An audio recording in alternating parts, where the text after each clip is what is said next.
आप सभी विद्यार्थियों का राजकीय महाविद्यालय रायपुर के यूट्यूब चैनल में फिर से स्वागत है।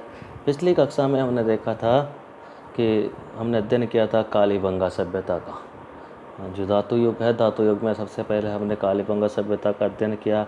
कुछ और सभ्यताओं का हम अध्ययन करेंगे जो मुख्यतः राजस्थान में पनपी थी, और वो ज़्यादातर अधिकांश जो सभ्यताएँ थी वो ताम्र पाषाणकालीन सभ्यताएँ थी, क्योंकि इस समय मानव ने पत्थर के साथ साथ तांबे का इस्तेमाल करना शुरू कर दिया था। तो सिंधु सभ्यता के समय या कालीबंगा सभ्यता के समकालीन राजस्थान के दूसरों हिस्सों में कुछ ताम्र पाषाणकालीन सभ्यताओं का विकास हुआ। जो उनके कुछ सभ्यताएं कुछ स्थानों पर सभ्यताओं का विकसित हुई थी वो कालीबंगा से पहले भी हुई थी। कुछ सभ्यताएं कालीबंगा के समकालीन थी और कुछ सभ्यताएं कालीबंगा सभ्यता के बाद की है। तो सबसे पहले हम जिस सभ्यता का अध्ययन करेंगे वो है आहड़ सभ्यता। जैसा कि आपकी स्क्रीन पे, मोबाइल की स्क्रीन पे दिखाई दे रहा होगा, आहड़ सभ्यता। आहड़ जो स्थल है, आहड़ सभ्यता है, उसका विकास वर्तमान उदयपुर जिले में हुआ था, आयड़ नदी के किनारे। किस नदी के किनारे? आयड़ नदी, जिसको हम बेडच नदी भी कहते हैं। 1900 ईसा पूर्व, इस सभ्यता का जो आहड़ सभ्यता है उसका समय क्या है? 1900 ईसा पूर्व से लेकर 1200 ईसा पूर्व।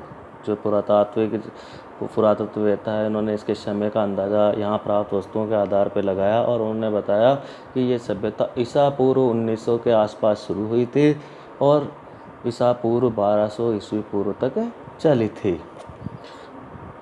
जिस समय इस सभ्यता का, क्योंकि इस सभ्यता में तांबा और पाषाण दोनों का इस्तेमाल होता था, इसलिए आहड़ सभ्यता है वो किस तरह की सभ्यता है? ताम्र पाषाणकालीन सभ्यता। सबसे पहले इस सभ्यता की खोज 1993 में अक्षय कीर्ति व्यास द्वारा की गई। जैसा कि आप देख पा रहे हैं कि इस सभ्यता की खोज किसके द्वारा की गई? 1953 में अक्षय कीर्ति व्यास के द्वारा।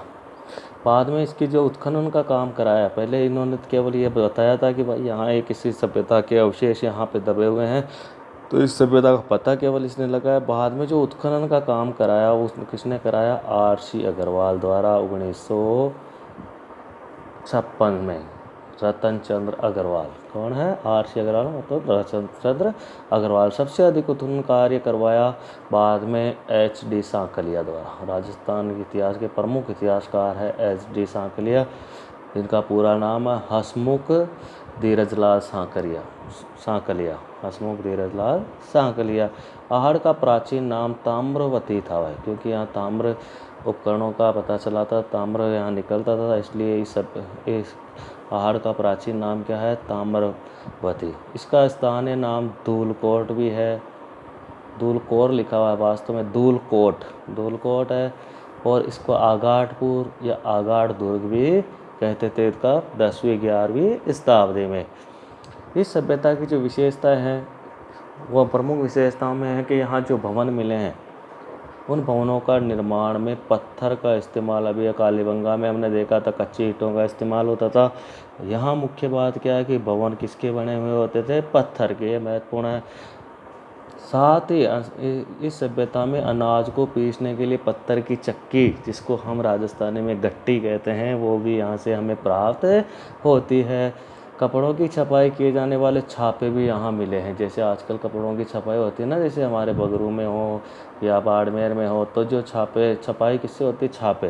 तो कपड़े छापने के लिए जो सांचे बने हुए होते हैं, जिनको रंग में भर के कपड़े के ऊपर चिपकाया जाता है, तो ऐसे कपड़े की छपाई करने के छापे भी यहाँ से हमें प्राप्त होते हैं। साथ ही साथ, क्योंकि आपको पता है यहाँ के लोग तांबे का इस्तेमाल करते थे, इसका मतलब तांबे का इस्तेमाल अगर करते हैं तो तांबे को ज़मीन से खोदना, फिर उसको साफ करना, फिर उसको गला के विभिन्न तरह के उपकरण बनाना, ये मुख्य काम होता था। तो तांबे को गलाने की भट्टी भी हमको यहाँ से प्राप्त होती है। इसके अलावा जो सबसे महत्वपूर्ण विशेषता है कि यहाँ तांबे की 6 मुद्राएं और 3 मोहरें हमको प्राप्त होती हैं। चांदी से अभी तक यहाँ के लोग परिचित नहीं थे। साथ ही जो शवदान करते थे, शव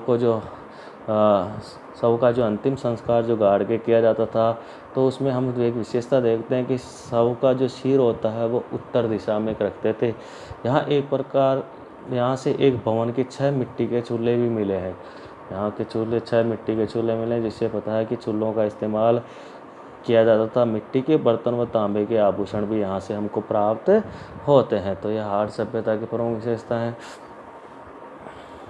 इसके अलावा आहट सभ्यता के पास उदयपुर में ही एक और सभ्यता हुई थी, बालातल सभ्यता। यह भी आहट सभ्यता का ही हिस्सा थी। आहट सभ्यता ने उसी सभ्यता का हिस्सा थी। उदयपुर के वल्लभ नगर जो तहसील है, उस वल्लभ नगर तहसील के पास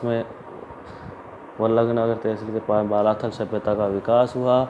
ये जो सभ्यता है ये बनास नदी पे, इस पे है। आहट सभ्यता किस पे थी? आयर नदी पे।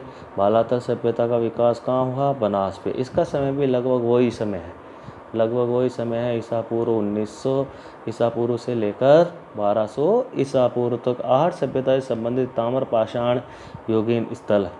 यह भी ताम्रपाषाण काल युगीन सभ्यता थी। खोज करता है उत्खनन करता। इसकी खोज सर्वप्रथम 1993 में V.N. वीरेंद्र नाथ मिश्र द्वारा की गई है। यहाँ के जो शेष सभ्यता की प्रमुख विशेषताएं हैं, उनमें प्रमुख है यहाँ भवन निर्माण में पत्थर के साथ ईंटों का इस्तेमाल। देखो, आहड़ से भिन्न, आहड़ में केवल पत्थर का इस्तेमाल होता था, यहाँ पत्थर के साथ साथ किसका इस्तेमाल हो रहा है?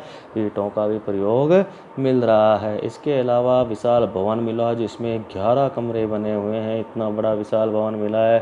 साथ ही पशुपालन की जानकारी भी यहाँ हमें प्राप्त होती है। इससे पता चलता है कि यहाँ के लोगों की जो अर्थव्यवस्था थी, यहाँ इस संस्कृति की अर्थव्यवस्था थी, वो मिश्रित प्रकार की अर्थव्यवस्था थी।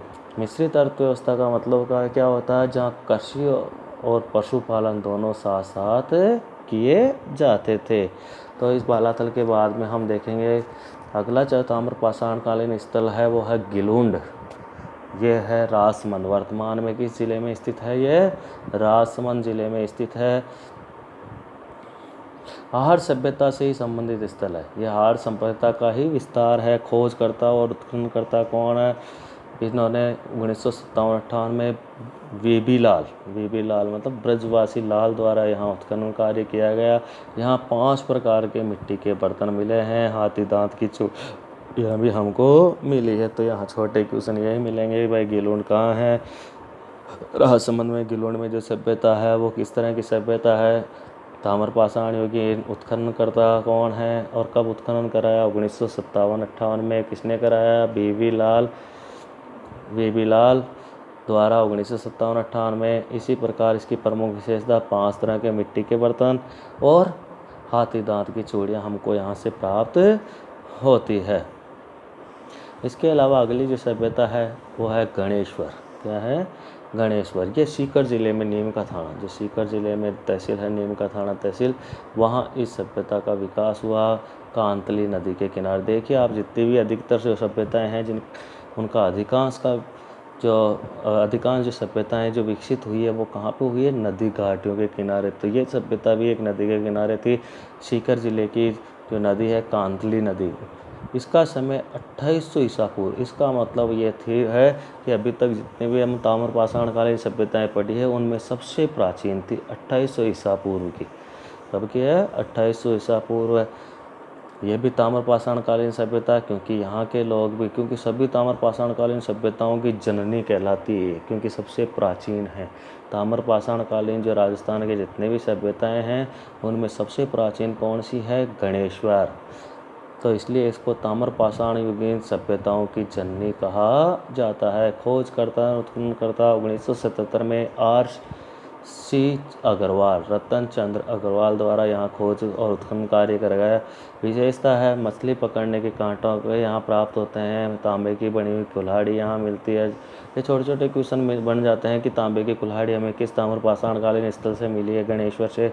शुद्ध तांबे के निर्मित तीर, भाले, तलवार, बर्तन, आभूषण, सुइयाँ यहाँ प्राप्त होती है। यहाँ लगभग ज़्यादातर जो ताम्रपाषाण कालीन सभ्यताएं हैं उनमें सब में ये चीज़ें साधारणतः प्राप्त होती है। विशेष बात यह है कि तांबे की कुल्हाड़ी यहाँ से हमको प्राप्त होती है। यहाँ से तांबे का निर्यात भी किया जाता था। सिंधु घाटी के जो लोग हैं, सिंधु सभ्यता के जो लोग हैं, उनके साथ इनके व्यापारिक संबंध है, क्योंकि हम देख सकते हैं कि सिंधु सभ्यता का जो समय है वो भी क्या माना जाता है? 2300 ईसा पूर्व से लेकर 1700 ईसा पूर्व। ये सिंधु सभ्यता का समय, और ये भी देख लीजिए 2800 ईसा पूर्व क्या, तो लगभग यह इसके सिंधु सभ्यता के समकालीन सभ्यता थी, क्योंकि सिंधु सभ्यता को बहुत से लोग 3000 ईसा पूर्व भी मानते हैं। तो हम कह सकते हैं कि ये सिंधु सभ्यता के समकालीन सभ्यता थी। अगली जो सभ्यता है उसका हम देखते हैं। अगली सभ्यता बेरहाट सभ्यता। बेरहाट सभ्यता, बेरहाट जयपुर के पास स्थित है। कहाँ पे है? जयपुर के पास में बेरहाट है। बेरहाट के पास से एक नदी निकलती है, नदी का नाम क्या है? बाणगंगा नदी। तो बाणगंगा नदी के किनारे इस सभ्यता का विकास हुआ। ये अपेक्षाकृत ज़्यादा पुराने नहीं है, 600 ईसा पूर्व से लेकर 1 ईस्वी तक के काल में, 600 ईसा पूर्व से लेकर 1 ईस्वी के काल में हुआ था। बेरहाट की सभ्यता देखिए, ये अंतर आ गया है, ये लौह युगीन सभ्यता है। अभी तक हमने जो सभ्यताएं पढ़ी थी वो कौन सी युग की? ताम्र युगीन, क्योंकि तांबे का पहले इस्तेमाल हुआ था। तांबे के इस्तेमाल के बाद कांसे का इस्तेमाल होने लगा, कांसे के इस्तेमाल के बाद में लोहे का इस्तेमाल होने लगा। तो ये लौह युगीन सभ्यता है। खोजकर्ता और उत्खननकर्ता 1935-36 में दयाराम साहनी द्वारा यहाँ पर इसकी खोज कराई गई। यहाँ पे बेरहाट के पहाड़ में बीजक पहाड़ी, भीम डोंगरी, महादेव डोंगरी, यहाँ इन विभिन्न जगहों से इस सभ्यता के अवशेष हमको प्राप्त होते हैं। विशेषता महाजनपद कालीन संस्कृति के साक्ष्य यहाँ प्राप्त होते हैं। महाजनपद काल, जिस समय भारत में 16 महाजनपदों का विकास उदय हुआ ना भाई, तो उस समय की सभ्यता हमको यहाँ से प्राप्त होती है। उस सभ्यता के समय के बारे में यहाँ जानकारी मिलती है, क्योंकि जो मत्स्य जनपद था उसकी राजधानी थी, किस जनपद की? मत्स्य जनपद की राजधानी विराटनगर थी। इसका विराटनगर या बेरहाट का प्राचीन नाम मत्स्य जनपद ना, ये मत्स्य जनपद था, उस जनपद की राजधानी थी विराटनगर। और विराटनगर को वर्तमान में क्या कहते हैं? बेरहाट। क्या कहते हैं? बेरहाट।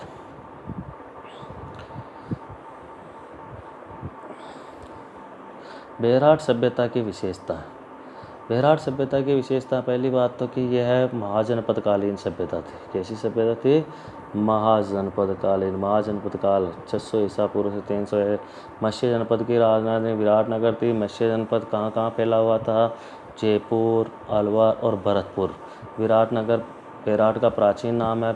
महाभारत कालीन सांस्कृतिक के साक्ष्य यहाँ से हमें प्राप्त होते हैं। यहाँ पता चलता है कि पांडवों ने अपने 1 वर्ष का अज्ञातवास, जो पांडवों को जो वनवास हुआ था ना भाई, उनमें से 1 वर्ष का अज्ञातवास था, जो अज्ञातवास इन्होंने विराट के यहाँ राजा के यहाँ काटा है। साथ ही साथ यहाँ बौद्ध धर्म से संबंधित एक स्तूप के साक्ष्य हमको प्राप्त होते हैं। यहाँ से आपको पता है तो बेरहाट से ही अशोक का एक अभिलेख भी हमको प्राप्त होता है। तो बेरहाट से हमें एक गोलाकार बौद्ध मठ प्राप्त होता है, बौद्ध स्तूप भी प्राप्त होता है। यहाँ एक स्वर्ण मंजूषा कलश मिली है, जिसमें भगवान बुद्ध की अस्थियों के अवशेष हमको प्राप्त होते हैं। साथ ही साथ इसके बुद्ध काल के बाद में मौर्य काल की संस्कृति के बारे में भी हमको जानकारी मिलती है। 322 ईसा पूर्व से 184 ईसा पूर्व सम्राट अशोक का बाबरू अभिलेख यहाँ हमें प्राप्त होता है। बाबरू जो अभिलेख है वो कहाँ से प्राप्त होता है? बेरहाट से। बाबरू अभिलेख की खोज सर्वप्रथम 1837 में कैप्टन बार्ट के द्वारा की गई। इस अभिलेख की जो भाषा है वो प्राकृत भाषा है, लिपि ब्राह्मणी लिपि है। वर्तमान में बाबरू शिलालेख कोलकाता संग्रहालय में सुरक्षित रखा गया है। हिंदू यूनानी संस्कृति के साक्ष्य भी हमको यहाँ से प्राप्त होते हैं। हिंदू यूनानी जो राजा हुए थे, यवन शासक जो आए थे, उनके यहाँ पे सिक्के प्राप्त होते हैं। कितने सिक्के? 36 सिक्के प्राप्त होते हैं। इन 36 में से 28 सिक्के हमें हिंदू यूनानी राजाओं के हैं, 28 में से 16 सिक्के राजा मिनेंडर के हैं। राजा मिनेंडर के शेष 8 सिक्के प्राचीन भारत के सिक्के आहत या पंचमार्क सिक्के प्राप्त होते हैं। तो यहाँ क्वेश्चन बनता है कि हिंदू यूनानी राजाओं के सिक्के 28 सिक्के हमको कहाँ से प्राप्त होते हैं? आहट से प्राप्त होते हैं। इस बात का अपने को ध्यान रखना। इसके अलावा बहुत सारी ताम्रपाषाणकालीन सभ्यताओं से संबंधित स्थल प्राप्त होता है। पहला जिसमें है बागोर। कौन सा है? बागोर। बागोर भीलवाड़ा में स्थित है। कहाँ पे स्थित है? भीलवाड़ा में, कोठारी नदी के किनारे। मैंने पहले भी बताया था आपको पिछली क्लास में कि बागोर से ही सर्वप्रथम पशुपालन के किसकी जानकारी मिलती है? पशुपालन की। नहीं लिखा जाता इस पर। सबसे पहले पशुपालन पशुपालन। पशुपालन की जानकारी हमको कहाँ मिलती है? बागोर में। कहाँ पे मिलती है? बागोर में। भारत के सबसे संपन्न पाषाण स्थल है। देखो, पाषाण काल के भी सभ्यता की जानकारी यहाँ से मिलती है। ताम्र काल की सभ्यता के बारे में भी हमको यहाँ से जानकारी मिलती है। इसकी खोज जो उत्खनन का काम कराया था वीरेंद्रनाथ मिश्र ने कराया था। इसके अलावा जो सभ्यता है चंद्रावती सभ्यता, जैसे सिरोही है, सिरोही के पास ही जब माउंट आबू हम चढ़ते हैं ना भाई, तो उसके पास ही एक प्राचीन नगर के बारे में जानकारी मिलती है जिसको चंद्रावती माना गया है। उस नगर का नाम क्या माना गया? चंद्रावती। यहाँ पे भी इसका एक सभ्यता का बारे में हमें जानकारी मिलती है, जिसपे गुड़ासन पर विराजित विष्णु भगवान की मूर्ति मिली है। कर्नल जेम्स टॉड ने भी इस सभ्यता का जिक्र अपनी पुस्तक में किया है। अगली है सभ्यता है सुनारी। कौन सी है? सुनारी। ये सभ्यता झुंझुनू, इस सभ्यता का विकास झुंझुनू में हुआ है। यहाँ लोहे गलाने की भट्टी हमको प्राप्त होती है। इसके अलावा रैंड से भी एक सभ्यता हमको के अवशेष हमको प्राप्त होते हैं। यहाँ लोहे का बड़ा भंडार मिला। ये सबसे महत्वपूर्ण एक क्वेश्चन बनता है कि इसलिए इसको लोहे का भंडार मिलने के कारण इसको सब प्राचीन भारत का टाटा नगर कहते हैं, क्योंकि सबसे बड़ा विशाल भंडार लोहे का यहीं मिला। साथ ही एशिया में सबसे बड़े सिक्कों का भंडार, प्राचीन सिक्कों का भंडार भी हमें कहाँ से मिलता है? रैनटोक से। इसलिए रैनटोक से 2 क्वेश्चन मिल जाता है कि प्राचीन भारत का टाटा नगर कौन है? रैंड। दूसरा महत्वपूर्ण क्वेश्चन बनता है कि एशिया का सबसे बड़ा सिक्कों का भंडार हमको कहाँ प्राप्त होता है? रैंड से। चलो, इसी के साथ आज की हमारी क्लास पूरी होती है। अब हम कल पढ़ेंगे राजपूतों की उत्पत्ति के कारण। राजपूतों की उत्पत्ति से संबंधित विभिन्न मतों का हम अध्ययन करेंगे।